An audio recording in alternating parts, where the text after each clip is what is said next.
ఇంకోటి తొలి వెలుగులో ఒక చిన్న ఇంట్రెస్టింగ్ న్యూస్ వచ్చింది, ఒకసారి చదివేయటం ప్రయత్నిద్దాం.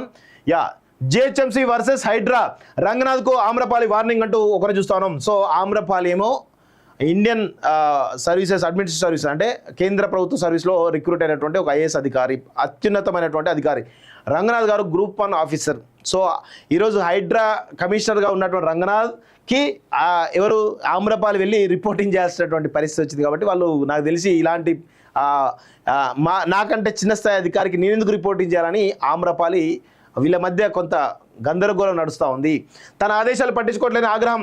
జిహెచ్ఎంసీలో జీతాలు, హైడ్రాలో పన, విజిలెన్స్ అధికారులకు జీతాలు ఇవ్వద్దని ఆదేశాలు. జిహెచ్ఎంసీలో బాధ్యతల నిర్వహణపై అధికారుల నిర్లక్ష్యం. ఆమ్రపాలి చెప్పిన లెక్క చేయని విజిలెన్స్ విభాగం. స్థాయి సంఘం సభ్యుల కంప్లైంట్లో ఆమ్రపాలి ఫైర్ అంటూ చూస్తా ఉన్నాం.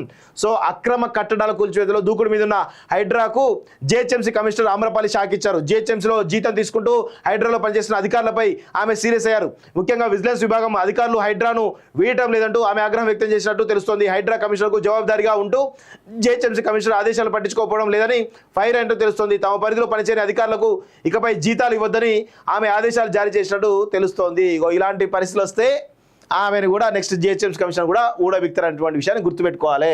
ఈమెకు మంచి అవకాశం వచ్చింది, వాడుకోవాలి. అంతేగాని ఇలాంటి పరిస్థితి తీసుకొస్తే ప్రజలు కూడా యాక్సెప్ట్ చేయరు ఆమ్రపాలి గారు.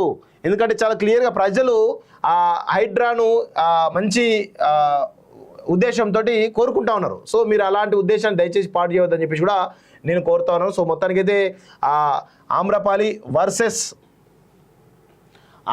వర్సెస్ రంగనాథ్ ఇద్దరి మధ్య పచ్చగడ్డేస్తే బగ్గుమనేలా కనబడతా ఉంది. మరి ఏం జరుగుతుందో తెలియదు కానీ మొత్తానికైతే ఇద్దరి మధ్య ఒక రకమైనటువంటి వారైతే నడుస్తున్నట్టు చాలా స్పష్టంగా మనకైతే తెలుస్తూ ఉంది.